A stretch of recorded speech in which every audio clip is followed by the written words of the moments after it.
Welcome to Ridge Life. I'm Tim, and today on Ramblings, I'm feeling much better. Thank you all very much for your thoughts and prayers. And I have been busy getting to work here on the ridge. Now, I really want to know your opinion on will this work? Okay, this is the first time I've done it this way, and I think it's going to work. I think it's going to work. So what I've been doing today, or at least one of the things I've been doing today, is trying to insulate the ridge crib for winter. Now, you know, a while back I already put the 4-inch thick closed cell foam insulation boards under the ridge crib. I've been using that for what, 3 years now, and the problem is it's cut for a certain elevation. When the ridge crib was at Grandma Carol's, it was on a slope. So in the front it was real short, in the back it was real tall off the ground. Well, it's level here on the ridge. So the 4-inch foam didn't fit under the ridge crib properly. So it didn't seal hardly at all. The wind was knocking them over and everything. So what I did was, now Meredith has had her barn built, right? And it came insulated between the sheet metal and the 2x6 bracing. They used that silver and white with the little fiber in between. It's real thin. It's probably not R10, R5, R3, I don't know what it is. But it seals very well and has the reflective silver surface to reflect the heat back out for her barn, in for my ridge crib. So here's what I did. I put that wrap. You can see it's silver right there, white on the outside. Got it real tight all the way around. Now here's that 4-inch closed cell foam that used to fit up under the ridge crib all the way around, but now obviously it doesn't fit too well at all. But what I did was I wrapped that, I cut to fit. You know, there's stairs, there's retractable stairs that go under behind my cast iron stairs there, and I got everything fit up there. I put a little slit and all the way around, got it slit, and you can see under there how that looks all the way around. Got it fit up under. Now there's the heater exhaust right there, so it's clear of that, clear of the water and electric. There's that closed cell foam, you know, it's sticking up too high. I got it wedged under there, got a little slit for the water line, and got it packed pretty good all the way around. So I think, now I still need to fasten it, you know, use some of that silver tape or some staples or something, so I'll come back for that. I think that's going to work. What do you guys think? Do you think that's going to insulate pretty well? I mean, it's definitely, instead of having all them gaps, you know, that's sealed a lot better than it was. You know, I think, now you don't want it completely sealed. If you got it completely sealed, mold, mildew, moisture, all that. So it's definitely not completely sealed, right? But I'm pretty happy. So leave me a comment down below if you have any suggestions on how I can do that better, or change it up a little bit, make it. I'd like to know. This is new to me. I've seen people use this material before, and they use the silver tape and everything. Right now, I just got it wrapped around. It's on the outside of the closed cell foam. Got it wrapped around, kind of held in position. You guys were, you ladies and gentlemen, were watching me do this all afternoon, weren't you? Huh, Goldie? Was you watching me? You guys are hungry probably, right? I need to feed you guys before I head over to Meredith's for the weekend. Let's see, there's Goldie in there. Look how fat her, I don't know if you can see it from here. Her chin is so fat. That is a fat rabbit. But I've definitely been busy over here, actually over Meredith's too. I do have some bad news. Placed the order for all the materials to work in Meredith's barn this weekend, and Lowe's said they didn't have all 25 sheets of the pressure-treated 3/4 inch plywood. They only had 17, so I only get to install 17 this weekend. I'll have to order some more. Not a big deal. I gotta get the trailer still connected up to the truck. We'll go over there. I've been doing a lot of burning. Does anybody know what that big foamy thing is right there that's not burning? I thought it would burn. It did not burn.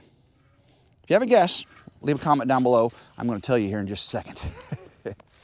It is overcast and cold here. Now it's afternoon now, but this morning it was so cold. I was feeding all the animals over at Meredith's. What happened yesterday? I forgot. Oh yeah, Meredith worked over here yesterday. So we were over here all day yesterday working, and we decided to go back to her place so we could let the dogs out. She's without kids this weekend. So we let the dogs out and I fed all the animals, came back over here and commenced to work on the ridge again. It's working out pretty good. When I work at her place on the weekends, we can go back and forth. I only live like 35 miles from her, you know, which is really not that bad a drive. We can go one way, it's about 2/3 interstate. So we can, you know, and then jump off on the back roads. Not a big deal. Here's the power shed. I actually just had to put some gas in Meredith's rental car. We drove, she drove all the way over here and said, I'm about out of gas. And there was no gas station on the way here. Yeah, well, that's what happens to live in the country. So I gave her some, that is just regular unleaded in the rental car. That's what it uses. Generators are doing fine. Predator generator. Jackery is doing fine. Let's see, I might need to, no sun right now. Yeah, I only got 310 watts coming in. Solar, 42 watts going out to the camper right now. 39%. I may need to charge this up a little bit for the weekend. Let's see the Blue Eddy, how it's doing. Oh yeah, 59 watts coming in.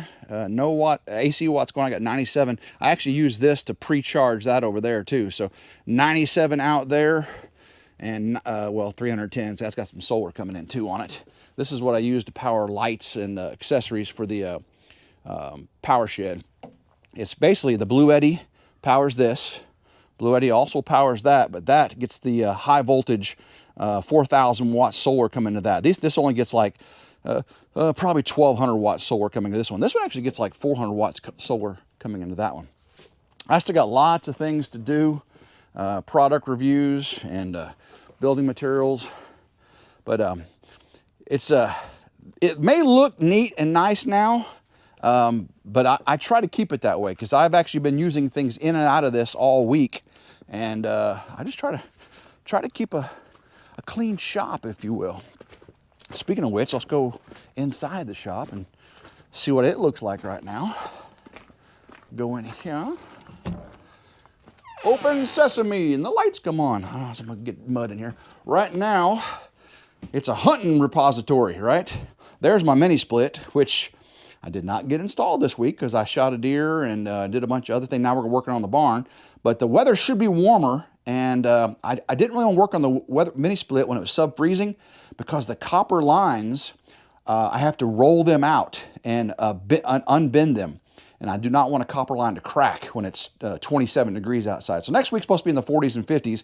I should be able lay those line sets out and let them get some sun and be able to get those. I'm ready. I got all the tools and everything need to do that. Let's check this out, guys.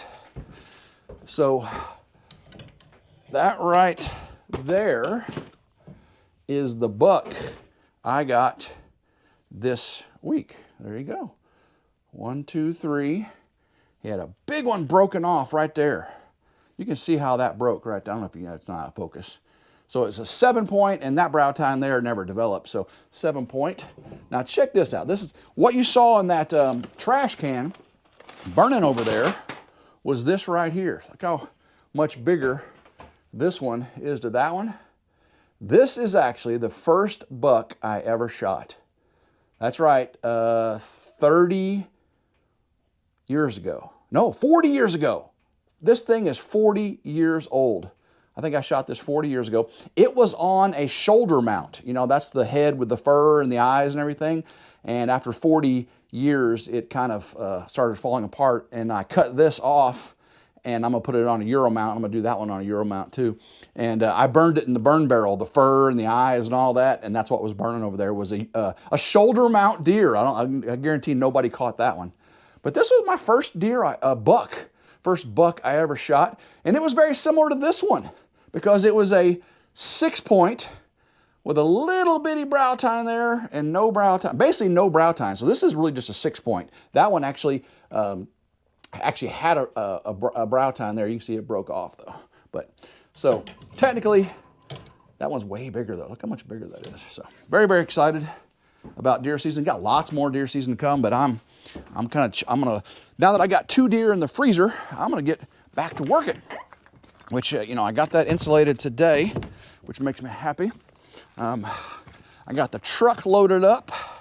I got to get the 14-foot trailer on it so I can go get all that plywood. That was a dog kennel we were using. I got to take back to where I keep it, but I got everything loaded up here. I got a 20-foot Little Giant. It's very like a Little Giant. It's the Lowe's version. I forgot what that's called. 22 foot. I'm sorry, 22 foot. I got a 8-gallon air compressor. I got my extension hoses. I got my circular saw. Got extension cords. I got all kinds of things to work on Meredith's barn. Get all that pressure treated 3/4 inch plywood put up in the barn this weekend. That way I'm actually getting work done on the weekends too. Let's see here. See how this one's still not. This is my doe from muzzle loading season. Still not. Still pending for chronic wasting disease testing. This one right here is my big buck. You know, with it being 30 degrees outside, ice doesn't melt. It doesn't melt hardly at all. I'll tell you one thing, this solar carport sure came in handy for processing deer this year. I processed 2 here. It looks like I got oil leak. That's actually that's actually blood. That's not oil, that's blood. No oil leaks in the F-250. Let's see what else I got over here in the F-250. Oh, I'm cold, people, I'm cold. All right, so I got my Johnson level. I got my Metabo nail gun, bunch of batteries and clamps and stuff. Everything I should need. Oh, Christmas presents, guys. Christmas presents. Are one of you guys getting the Christmas presents? I know Randall Knight got some RidgeLife honey. Gonna be coming to him very soon. Gotta get that to the post office for, we did on last Tuesday Night's Live, I did a honey giveaway. That's right, Randall Knight won it. I'll be getting that to him very soon. Oh, goodness. Just great day, guys. Hopefully you guys are enjoying the holiday season. Thanksgiving was a boom for you. Christmas is coming just right around the corner. I do have some news. Lack of news. I contacted the VA and no word on me getting my blood pressure medicine. That's, you know, when you're pulling a 160 or 170 on your systolic and about a 90 on your diastolic, you kind of want your blood pressure medicine. And no word from them, guys. No word. I know there's some other things I can do. Go to urgent care or something. Maybe they'll do something, but it's just not cool. Not cool. Not cool, VA. Not cool. I gotta clean up those panels there. Those were extra. Let me close this real quick. Propane. Get that all closed up. Yeah. I'm very excited though. I'll be showing you barn work next week. And then mini split. Matter of fact, I'm probably gonna stop. I know I've said mini split for about a month now. I did get the pad done and but I've just been putting other things in front of it, and I ain't got no problem with that. Hopefully you ain't got no problem with that. Hopefully you just like watching doing whatever I'm doing, because I'm doing something. All right, guys, love every single one of you. Hopefully you enjoyed today's video. If you did, give it a big old thumbs up. Like, share, and subscribe. It's always 100% free. Hit that notification bell right down there to be notified anytime a new video comes out. And if you can, go to some friends you haven't talked to in a while. Say, Merry Christmas. Hope you had a Merry Christmas. I miss talking to you. And be nice to somebody. Share the holiday cheer. Don't be a meanie pants. Love every single one of you. Until next time, hope everyone has a blessed day, and go Ridge Life. Woo!